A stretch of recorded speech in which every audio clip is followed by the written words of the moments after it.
Hi again, students. Welcome back from your weekend to our new week of read alouds. It's Mr. Lohn.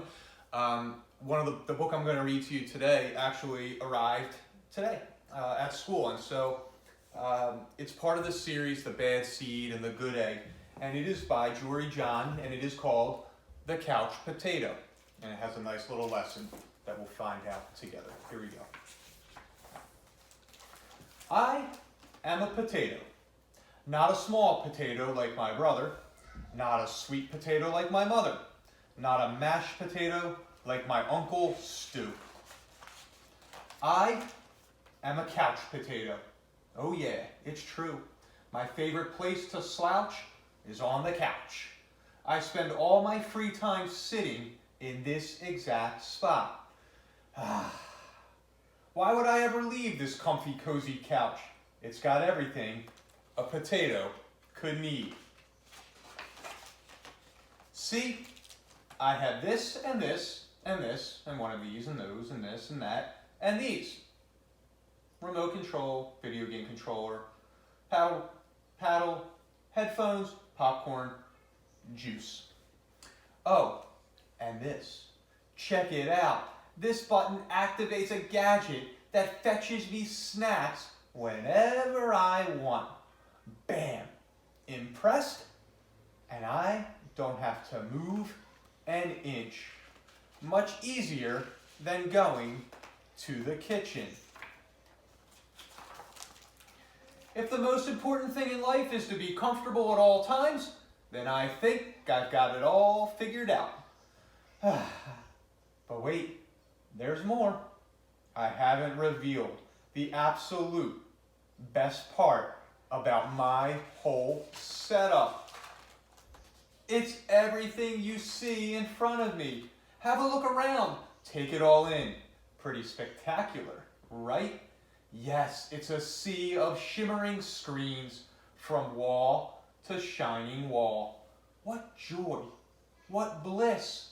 These screens feature my favorite shows. This screen has all my unanswered messages.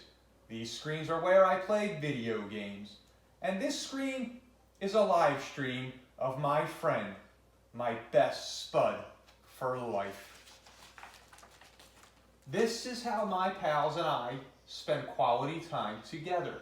It's much easier than trying to meet up somewhere like folks did in the old days, that's for sure. Yes, from this very couch, I can control everything in my life all the time. With just a few taps and a couple clicks. Not bad, eh? Yes, sirree. This is the life. At least that's what I thought. Until the other day. Something strange happened. There was a knock at the door. It was a delivery. It was my newest device, a video camera that would allow me to watch myself react while I was watching all my favorite shows.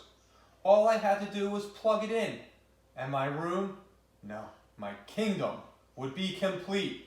But suddenly, everything went dark. Look out, coming through. Oops, ow. I made it to the window. I pulled back the curtains. The sun seemed brighter than I remembered. There was nothing better to do. So I decided to take my dog, Tater, for a walk outside. It had been a while. Everything was so vivid, like a high-resolution 156-inch curved screen, but even more realistic. Something smelled fresh. After a few moments, I realized that it was the air. I heard a noise, some chirps. A ringtone, perhaps? Nope. I looked up to see some birds. I wandered down the street from block to block and across the neighborhood. Eventually, I found a park with a hill. There was a massive tree on top. It looked like a desktop background, only it was real. I leaned against the tree. It wasn't as comfortable as my couch, not even close, but after a while, it wasn't so bad.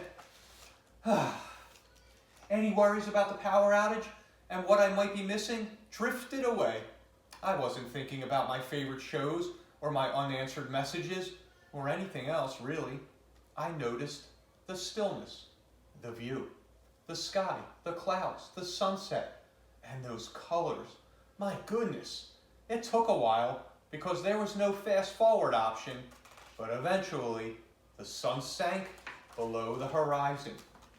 By the time I got home, the power was back on. I sat on the couch. I hit the button to brush my teeth. I pulled the lever to change into my pajamas. I turned the knob to watch a bedtime story. And then I noticed my reflection in one of the screens. I wondered how much of my life had been spent in that very spot. It was then and there that I made the decision to peel myself off the couch a bit more often, maybe every day even. And so that's what I've done. I've started hanging out with my friends, my best buddies, outside. We've started biking and hiking and swimming and hiding and seeking. Sometimes we have snacks and play board games. Sometimes we talk all day. We might watch the clouds. There's no big plan. We just see what happens. It makes me wonder, what if I don't always need to be totally comfortable? What if I'm happier when I have a better balance between my gadgets and the world outside? Because it turns out that I'm more than just a couch potato. I am an amusing potato. I'm a smart potato. I'm a kind potato. I'm an entertaining potato. And I'm a sit on a hill and watch the sunset potato. Yes, there's a great big world out there, and I want to be a part of it in person. But don't get me wrong, at the end of a long day, after I've run and played and talked and laughed with my friends, I still think it's awfully nice to slouch on the couch. And so that is the couch potato, and it's just a really good reminder. And I understand that these days we have a lot of screen time, especially with school, but get out there, get on those scooters, run a little bit, kick a ball around, get outside. See them again.